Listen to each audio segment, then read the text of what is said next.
आपल्या आसपास असा एक समाज आहे जो अख्खाच्या अख्खा समाज श्रीमंत आहे.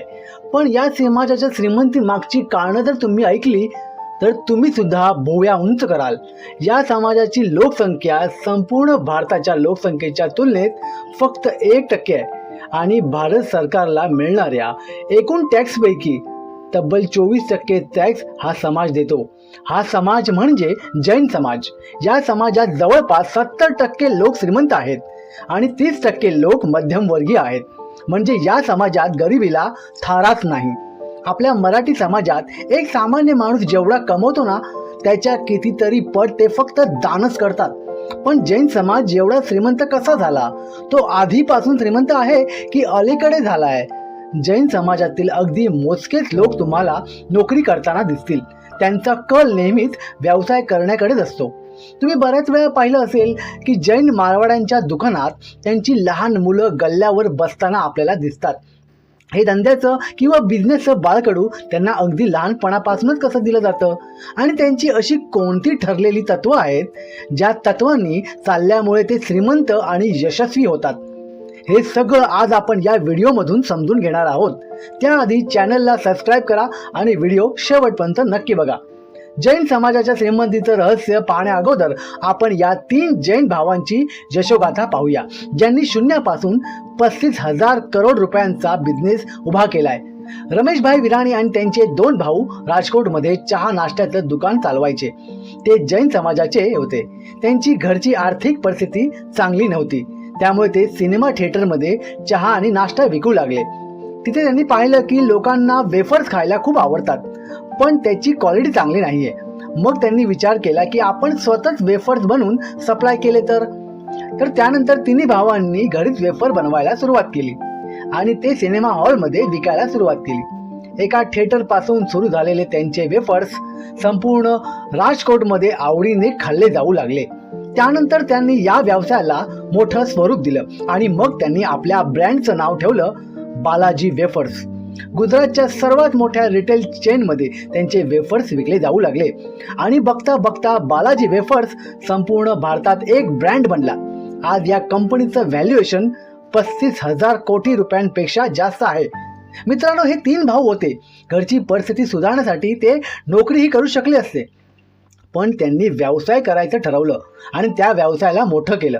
आता इथे गोष्ट नशिबाची किंवा कष्टाची नाहीये, तर त्यांच्या विचारसरणीची आहे. रिस्क घेऊन व्यवसाय मोठा करण्याच्या मानसिकतेची. की कसा व्यवसाय करायचा आणि तो मोठा करायचा, ह्या तिन्ही भावांसारखा बिझनेस माइंडसेट जवळपास संपूर्ण जैन समाजाचा असतो. हे आपल्या आयुष्यात नोकरीपेक्षा व्यवसायाला जास्त महत्त्व देतात. त्यामुळेच भारतातील जास्तीत जास्त श्रीमंत लोक जैन समाजाचे आहेत.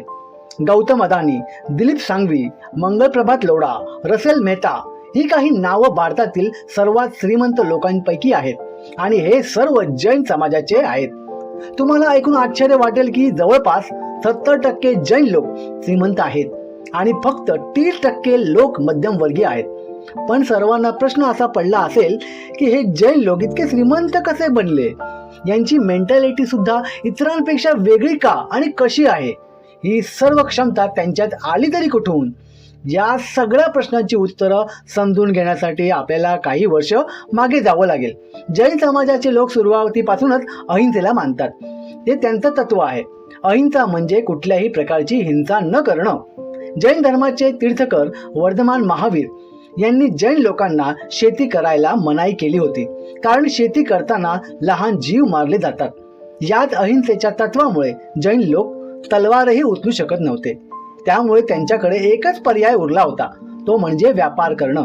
तेव्हापासून हे लोक व्यापार करतायत. त्यामुळे हे लोक व्यापार करता करता यामध्ये एक्सपर्ट बनत गेले. आजही आपण पाहतो सरकारी नोकरीसाठी किंवा आरक्षणासाठी त्यांचं कोणतंही आंदोलन आपल्याला दिसत नाही ना. ते प्रायव्हेट जॉबमध्ये इतका इंटरेस्ट दाखवतात आणि जर प्रायव्हेट जॉब जरी केला तर त्यासोबत एखादा बिझनेस नक्कीच ते करतात. पिढ्यानपिढ्या त्यांनी आपल्या घरातल्या लोकांना व्यवसाय करतानाच पाहिलं. त्यामुळे साहजिकच आहे की त्यांची मुलंही व्यवसायातच इंटरेस्ट घेतात. तुम्ही सर्रास बघितले असेल की जैन लोकांचा एखादा छोटा व्यवसाय असेल तर लहानपणापासूनच आई वडील मुलाला दुकानावर बसवतात. त्यामुळे पैशाचं व्यवस्थापन कसं करायचं, व्यापार कसा चालतो, या सर्व गोष्टी ते तेव्हापासूनच शिकायला लागतात आणि ते हळूहळू व्यवसायात तज्ञ बनतात. त्याचबरोबर सुरुवातीपासून हे लोक एकत्र कुटुंबात राहत आले आहेत आणि कुटुंबातील सर्वांनाच व्यवसाय सुद्धा नीट समजतो. म्हणूनच यामध्ये लागणारं मनुष्यबळ त्यांना घरातूनच मिळतं आणि संपूर्ण घरच एखाद्या कंपनीसारखं काम करतं. आणखी एक महत्त्वाची गोष्ट म्हणजे कोणत्याही व्यवसायात विश्वास हा खूप मोठा घटक असतो आणि साहजिकच घरच्या लोकांवर कधी पण बाहेरच्यांपेक्षा जास्त विश्वास असतो. ज्याच कारणामुळे ते बाकी गोष्टींऐवजी व्यवसायावर जास्त फोकस करतात, लक्ष केंद्रित करतात आणि छोटा व्यवसायही हळूहळू मोठा करतात. जैन लोकांचे व्यवसाय इतके मोठे झाले आहेत की देशातील 28% संपत्तीचे मालक जैन लोक आहेत. देशाच्या एकूण लोकसंख्येपैकी या समाजाचे प्रमाण 0.4% आहे आणि धक्कादायक बाब म्हणजे एवढी कमी लोकसंख्या असूनही देशाच्या एकूण टॅक्सपैकी 24% टॅक्स जैन लोक भरतात. लोकसंख्येमध्ये इतके कमी असूनही जैन समाजच देशातील सर्वात जास्त टॅक्स भरणारा समाज आहे. त्यांचे जास्तीत जास्त व्यवसाय फार्मा कंपनी, शेअर मार्केट, सोनं, हिरे, कापड आणि खाणकाम या क्षेत्रात आहेत. आता या जैन समाजाने इतक्या वेगवेगळ्या व्यवसायांमध्ये इतकी जास्त प्रगती करण्याची सुद्धा काही कारणं आहेत. जसं की जर जैन समाजातील कोणाला व्यवसाय सुरू करायचा असेल तर समाजातील बाकी लोक त्यांना पाठिंबा देतात. कुणाचं नुकसान झालं तर बाकी व्यापारी त्याला आर्थिक मदत करतात, नातेवाईकही त्यांना मदत करतात आणि मोठा व्यवसाय बनवण्यासाठी सपोर्ट करणारी माणसं म्हणजे सपोर्टिंग नेटवर्क असणं खूप गरजेचं असतं. आणि जैन समाजानं शतकानुशतके चांगला व्यापार करून लोकांमध्ये विश्वास निर्माण केलाय आणि याच कारणामुळे त्यांचं नेटवर्कही खूप मोठं झालंय. याचा त्यांना बिझनेस वाढवण्यासाठी खूप फायदा होतो.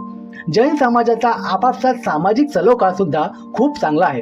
त्यांचा धर्म काही तत्वांवर आहे आणि बऱ्यापैकी सगळे जैन लोक हे फॉलो करतात. जसं की अहिंसा, यामध्ये तुम्ही कोणत्याही जीवाला मारू शकत नाही.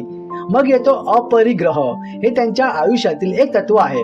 म्हणजे तुम्ही कितीही कमवलं तरी कमी पैशात तुम्ही तुमचं आयुष्य घालवायचं, कारण साधेपणानं जीवन जगणं या गोष्टीला ते खूप मानतात.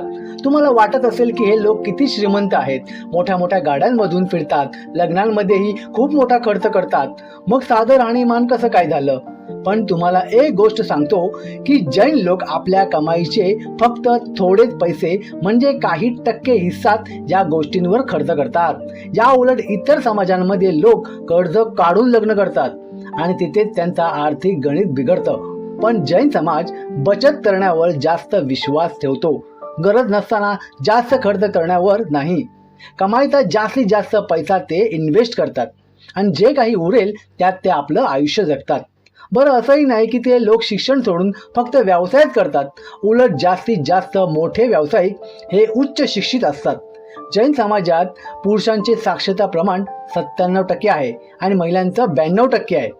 यावरूनच तुम्हाला ही गोष्ट समजली असेल की शिक्षणाला हे लोक किती प्राधान्य देतात आणि शिक्षणामुळेच हे लोक व्यावसायिक आणि वैयक्तिक प्रगती साध्य करतात. ते असं मानतात की व्यवसाय फक्त पैशाने वाढत नाही, तर शिक्षण, सामाजिक बांधिलकी आणि शिस्तप्रिय जीवनाने वाढतो. याच कारणामुळे जैन समाज हा सर्वात जास्त फोकस असलेला समाज मानला जातो. त्यांच्या धर्मात जाती सुद्धा खूप कमी असतात, त्यामुळे जातीवादावर त्यांचे लक्ष नसतं. त्यामुळे ते पूर्ण लक्ष व्यवसायात लावतात.